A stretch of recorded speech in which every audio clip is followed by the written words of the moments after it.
Good afternoon, everybody. Welcome to Doug Kingsmore Stadium for the introductory press conference of our new baseball head coach. Just as a reminder, a little bit of housekeeping. We will make the recording of this available afterwards.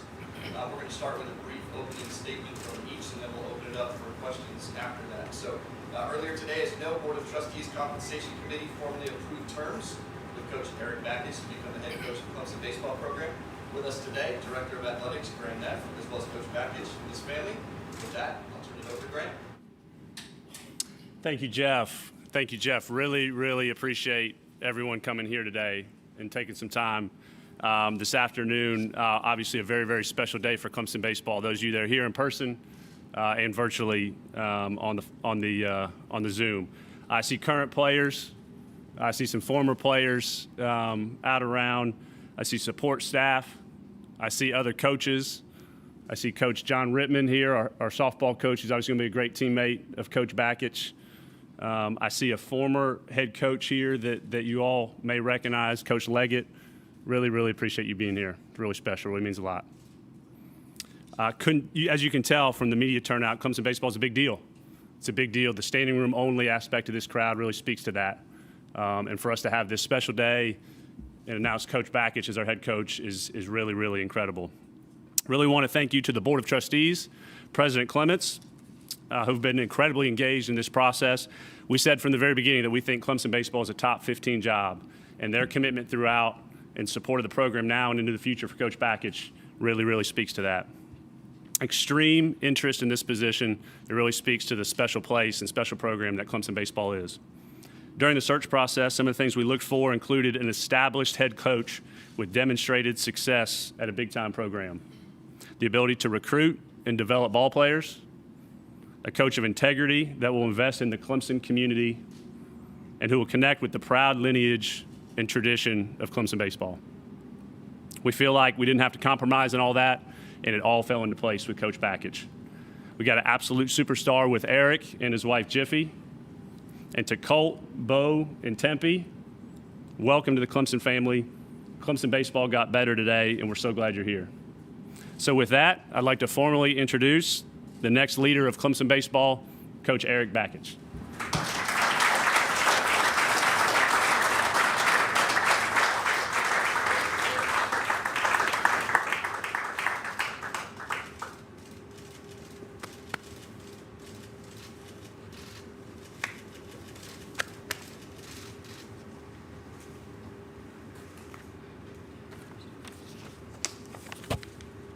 Wow. Thank you. Man, it's great to be back. I can't believe it's been 20 years since I've gotten to say go Tigers. But thank you, Graham, his wife, Kristen, for this opportunity to lead and serve Clemson baseball. Thank you to President Jim Clements, the Board of Trustees, Kyle Young, Kevin White, for your support in this process. To the University of Michigan Athletic Department, all of our players, past and present, their families, seven decades of alumni that joined our team in Omaha, all the fans, I have the deepest appreciation and gratitude for what we were able to accomplish over the last 10 years. So thank you for an incredible ride. To the coaching mentors that have helped mold and shape the person and the coach that I am today. Coach Keith LeClaire, who I played for at East Carolina, he's the why and the inspiration to start coaching. and a promise that I made to continue his legacy. I don't remember the X's and the O's or the mechanics, but I remember that the confidence and the belief that he instilled. He made his players think they were 10 feet tall and bulletproof. He made his teams think that they could accomplish anything. So Coach Leggett, who's here today, instilled the importance of good fundamentals, instilled foundational life skills like discipline, toughness, competing, having relentless positive energy, and doing it all with a care level that is absolutely unmatched. So thank you for giving me a shot. To Coach Tim Corbin, the value of recruiting excellence, to shifting the target onto developing the total person, the teammate, as well as the future husband and father. That coaching and teaching is a lifestyle, not a job. Very appreciative of the 7 years I had with him at Vanderbilt. My family, my parents, who allowed their son to chase a kid's dream and pursue his passion. Jiffy's parents for, really allowing me to marry their only daughter. But the unwavering support the last 17 years. Our kids, Colt, Bo, Tempe. The most important title I have is Dad, and I'm very thankful to be yours. To Jiffy, my wife, she's the leader of our household. She's the person I admire the most. She's also the model of a servant leader. She constantly puts others ahead of herself. She's a mom of 3, but she's a mom of 40 more. And the team is not the team without Miss Jiffy. So we are looking forward to fully integrating our family into the team and the team into our family. I've always put Clemson up on a pedestal, not only because it's a great academic school and because I got my coaching start here, but I'll be forever grateful to be in the right place at the right time. And I know how lucky I was to join a staff with 3 coaching legends, with Coach Leggett, Coach Corbin, Coach O'Sullivan. I told Coach Corbin when I first got to Clemson 20 years ago that I was going to work the same hours as him. And little did I know at the time what I just signed myself up for. I was a 24-year-old volunteer assistant coach who got paid in Gatorade bars and T-shirts. I had a $200 a month apartment that had no cable TV, no AC, but every single night I couldn't wait to set the alarm clock and get back into the office. I loved it. I still love it the same 20 years later. There's nothing better than helping individual players and a team unlock their potential and achieving more than they thought was possible. 20 years ago, that historic 2002 team was 54-17, was ranked number 1 in the nation for most of the year, finished in the top 4 in the World Series. We had star players like Khalil Green, Jeff Baker, Michael Johnson. We had great team chemistry. We had a ton of confidence. That season, I remember hearing some of the comparisons of some of the all-time great Clemson teams, the all-time great Clemson players, names from the Coach Wilhelm era as well as the Coach Leggett era. Guys on the wall like Rusty Adkins, Bill Spires, Billy McMillan, Chris Benson, Jimmy Key, Matthew LaCroix, Shane Monahan, David Miller, Neil Simons, Brian Barnes, Andy Monin, Doug Kingsmore, Tommy Chapman, and more. Since then, there's been even more like Mike Freeman, Brad Miller, Seth Beer, our current 8 big leaguers, and the recent individual accolades with Coach Lee. Clemson's been playing baseball since 1896, 126 years. We have a lot of teams and a lot of players to be proud of. The one constant that separates Clemson baseball from everybody else is the traditions that have spanned all those decades. The long white pants, the white cleats, the Omaha on the hat, disciplined teams who are fundamentally sound and mentally tough. Our players will learn this history and connect with the traditions of Clemson baseball if they haven't already. We'll have a goal to add as much value as we possibly can to make our page in the history book one that would be bookmarked for all of time. Whether you played for Coach Wilhelm, Coach Leggett, or Coach Lee, You're not just a Clemson baseball player for the 3 or 4 or 5 years you're in college. You're a Clemson baseball player for life. And there's not a better time to connect all generations of Clemson baseball alumni than right now. This program will be built on the 2 pillars of recruiting and player development. Recruiting is a 24/7, 365 focus. We'll target the best players in South Carolina, in the region, on the Eastern Seaboard, and in the nation, and in that order. Development is also a 24/7, 365 focus, and we'll prioritize developing the total person first. One of the things I've learned in the last 10 years is that if you want to have a really good team, you got to have a bunch of really good teammates. So we'll build the person, the student, the teammate right here inside this very room, which will be our classroom. Every day we'll start here to be a designated space for learning. We'll teach how to shift the target off of results and stats and scoreboard to the character traits and the behavioral standards that create championship teams. These standards will illustrate how our daily environment is established, which leads to the identity of our team and our culture as a program. These standards will also allow success to happen and the scoreboard to take care of itself. Success is defined by answering the question whether each player reached his max potential and did the team reach its potential. I can't wait to help our players and teams unlock this potential in their minds and bodies so they can perform at their best. That being said, results matter at this level. There are 5 championships to win every season, 2 in the conference, 3 in the postseason. One of the reasons a student athlete comes to Clemson, besides a great education, is to compete on a national stage for all 5 championships. Another reason to come to Clemson is for the Clemson-South Carolina rivalry. We will take this rivalry very seriously and respect it every single day by how we prepare and train. Regardless of championships or rivalries, we'll narrow our sights down to the number 1. 1 day, 1 game, 1 inning, 1 pitch, 1 rep at a time. So we look forward to seeing the Clemson family absolutely pack Doug Kingsmore Stadium. It's one of the best baseball facilities in the nation. Our program will aspire to add as much value to Clemson University and the Clemson Athletic Department as possible. It's inspiring to see how Coach Sweeney and the football program have helped turn the Tiger Paw logo into a nationally or a globally recognizable brand as they've experienced the pinnacle of college football.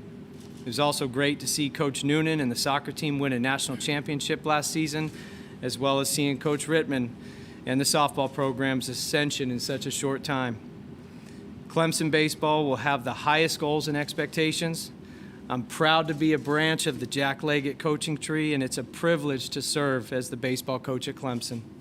Thank you again, Graham, for trusting me to lead this program and be a part of this prestigious institution. We're all in. Go Tigers.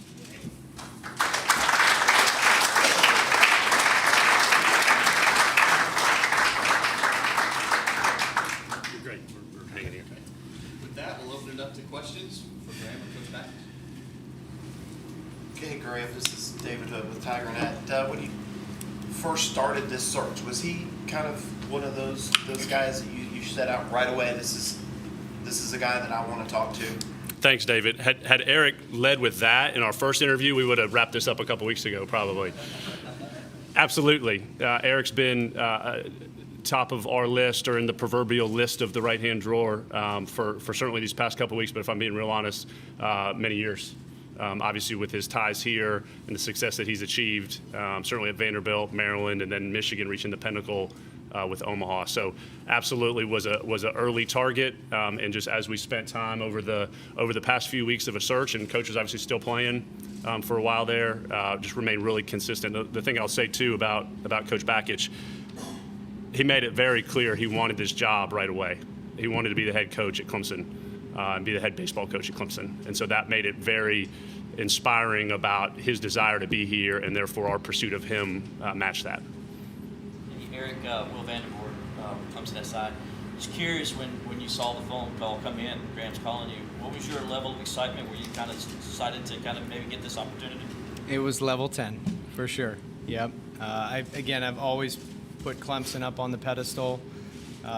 very grateful for the opportunity I had here and feel like I wouldn't be here today without that opportunity 20 years ago. So it was a combination of how I feel about Clemson University and Clemson baseball, in addition to Graham's leadership and his vision for the program and just the connection that we had instantly. Erik, what are some of the styles that you like? I assume analytics are probably a big thing for you. The kind of the teams you build, you a small ball guy, you mix it up. What are some of those? You know, it's a combination of both. In today's world, players have access to a ton of information and sometimes can get confused with it, and you just have to reduce it down to old-fashioned blue-collar competing. But we are fortunate at a place like Clemson to have all the technology. We'll use it, but we'll simplify it. We'll take the complexity out of it so that our players are understanding in a very simple way how to maximize their development and how to maximize results on the field.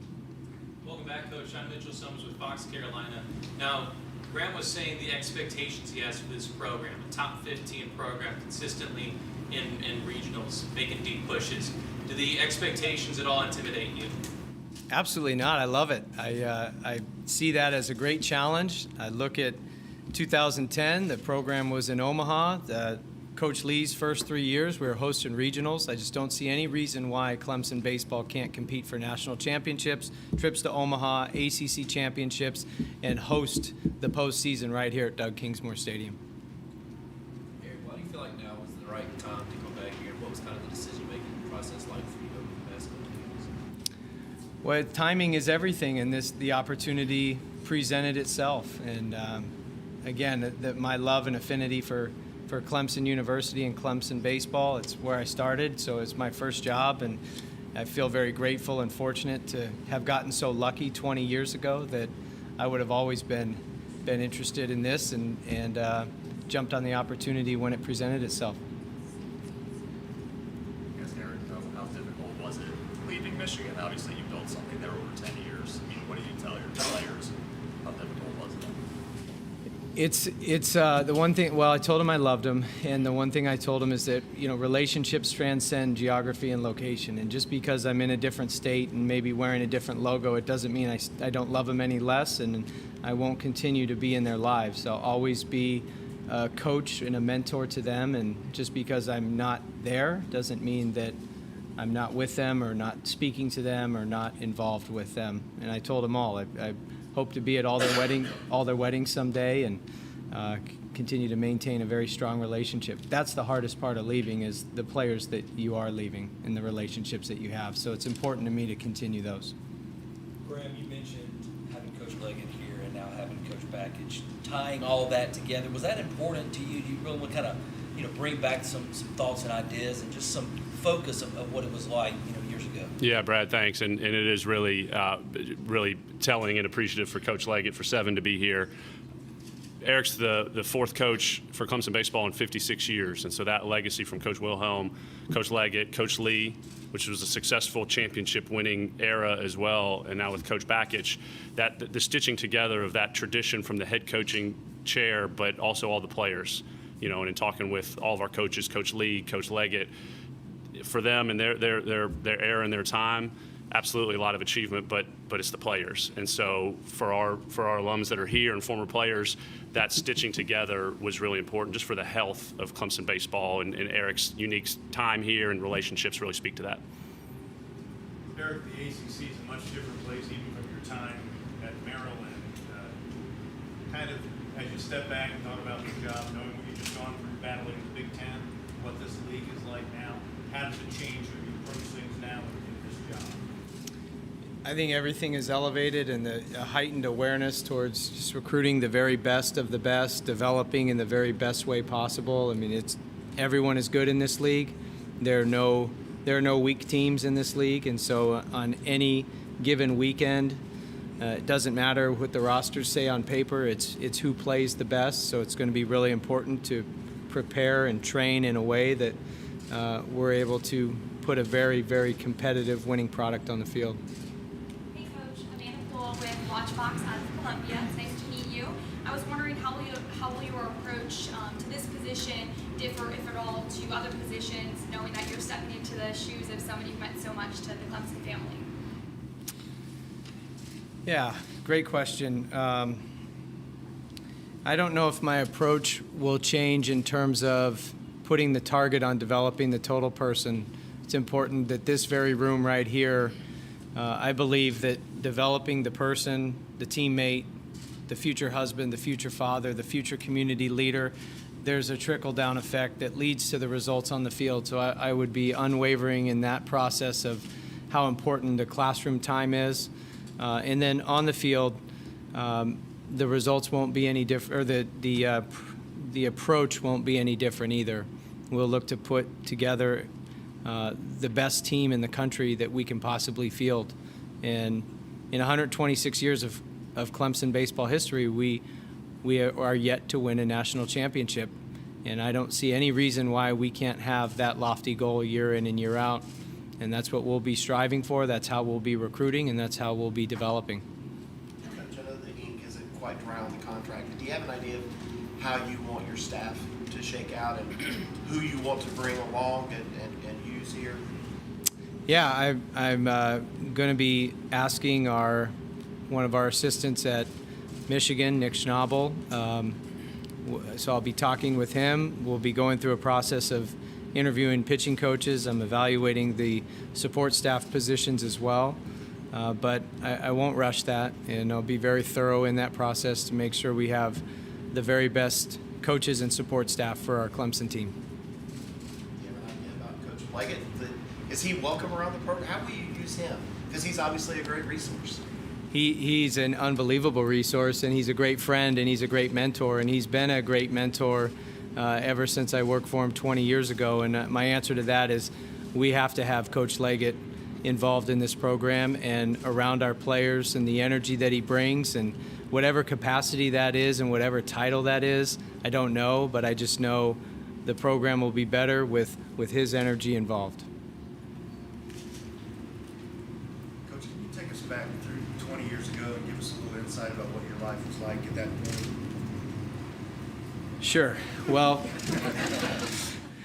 when I made that I don't know if you want to call it a challenge, but when I lobbed that out there to Coach Corbin that I would work the same hours as you, that meant my days pretty much starting in the office around 6 a.m. and not finishing until about 9 p.m. There used to be a Pepino's down the street, so we would hit that up, and there was also a $2 movie theater, and I was a frequent occupant of the $2 movie because I didn't have cable TV. But I don't have any hobbies now anyways. I didn't have any hobbies then. I just love to work. I love to coach. I love to be involved. I love to be all in. And I didn't have much of a life, to be honest with you. It was just coaching. I know you've been back here before, Coach, but some of those emotions of remembering that struggle or whatever you want to call that existence in O2 kind of hit you when you got back into town here in the last couple of days? I wouldn't say it's struggle. It was a tidal wave of just almost like nostalgia, like, you know, how you feel about something you were the first time you did it, and it holds a special place. And so walking down the steps and, you know, and then just seeing all the upgrades and all the changes, but then remembering the cages were over there and hitting with Michael Johnson in the cages till 2 a.m. You know, he's trying to fix his swing, and just all the little memories like that. You know, the home run MJ hits into the trees, but there's not a tree there anymore. It's a light pole, and it's just all that stuff. It's just it just rushed back, and I've been kind of just going down memory lane today quite a bit, and I'm thrilled to get to wear the Tiger Paw again and say I'm part of the Clemson family. What was it about that 1 year here that made you put Clemson on a pedestal and made it be a place that you would want to come back even though you were just here for such a short amount of time? Sure. Well, I think it was the recognition of how lucky I was to be surrounded by Coach Leggett, Coach Corbin, Coach O'Sullivan, and then that team of superstar players of that type of success to, you know, your first year coaching, it's like, oh yeah, we'll just win 54 games and be #1 in the country and go to Omaha. That's just how you do it. And, you know, so for me, it was a lot of times drinking from the fire hose and being a sponge and taking it all in. But I just will forever be thankful and grateful for not only being on staff with those guys, but the fact that Coach Corbin, Coach O'Sullivan, and myself shared a single office. every single day. And you want to talk about accelerating the learning curve. That was it. So it's all of those things fortified by our team's success and still maintaining contact and relationships with those guys. Coach, this is a team that obviously you didn't have a hand in recruiting. There's been some players that have already transferred away. What's your pitch to these guys as you were meeting with them that, hey, I'm the guy that you need to be sticking with? I think that's natural in today's world of college athletics. There's transitions and there's attrition, and it is what it is. But we had a Zoom call today with all the players, and just expressed my excitement for getting to be their coach, and look forward to building relationships with all of them and connecting to our history and some of the prominent alums in this program, and getting everybody back and how we can move the needle forward. But we've got good players on this team. I mean, that's everyone I've talked to. That's very clear. We've got some very good talent on this roster, and our opportunity this summer will maybe be to add a couple more players to it and go into the fall with a championship team. Eric, when I looked at your last Michigan team, there were a lot of guys from all over the country. What will be your recruiting footprint here at Clemson? It'd be like dropping a rock into Lake Hartwell and watching the ripples. We will dominate the state of South Carolina, and then we will attack the region. We'll look at the entire eastern seaboard from Maine down to Miami, and then we'll target any players around the country, whether it's the Midwest or anywhere else, that would fit the profile of a Clemson baseball player, or the culture that we're going to be building.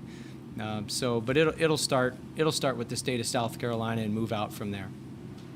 I may be asking you to look too far in the future, but you've invested monetarily with him and his staff. But knowing that 11.7 isn't exactly equal as it is at other schools, the scholarship limit, do you have any plans to further invest infrastructure in trying to make that a little bit more equal to other schools around the country to keep Clemson competitive? Yeah, thanks, David. We've talked a lot about all the other top 15 program and that commitment that starts here, but you're right. It's much more than that. It's bricks and mortar facilities. We have recently upgraded our indoor hitting cages. We have designs for a baseball, softball, indoor practice facility, essentially. That's just very preliminary, but that's probably the next big project and how it would support both of those programs and other programs. We've talked a lot about through the get to know and the search process, and particularly with Coach, you can tell very cerebral, very program management oriented, very curious. And so we talked a lot about 11.7 stretchers and the intentionality that we have administratively with aid and how we can help with the new Alston dollars that are available and some of the other summer school investment, things like that, just to kind of help those things, because all those little things matter. And so that's our job administratively. Infrastructure, to your question, David, aid helps, and then what that looks like for staff, and it starts with people. So all those things matter, and those have all been baked within our review and discussions with Coach Bakich and him back to us as he's evaluating our commitment. It's easy to say, and we talk about top 15, but that means so much more, and that's we're committed from that inside out. Eric, you mentioned the work ethic you picked up here all those years ago. I'm curious, are there any other lessons you carry with you from 20 years back, being here with Coach Leggett and Coach Corbin and Sully? Yeah, all three of them brought a unique character traits to a program that was just the perfect blend and combination of what makes championship team and builds championship players. Coach Leggett was, one of the most hands-on, high-energy coaches. It doesn't matter what the drill is, base running, infield play, cuts, relays, rundowns. He's in it. He's in the mix. Sully and his competitive fire and just getting the pitchers and the catchers to just compete on the mound, behind the plate. And Coach Corbin, just the precision level of organization, the thoughtfulness and thoroughness in the recruiting, and just the attention to detail in every single thing that he did, plus the ability to coach hitting and teach hitting, all of that, and so much more. That was the foundation of moving forward. And you take all the best parts of all the coaches that have impacted you, and you try to, put your own twist on it, so to speak, which we've done, with player development and the deep dive we've done into helping players unlock their bodies and their minds over the last 4 or 5 years. But foundationally, fundamentally, I've only ever been a part of one coaching tree, and that's the Jack Leggett coaching tree. And I'm very proud to be a part of that.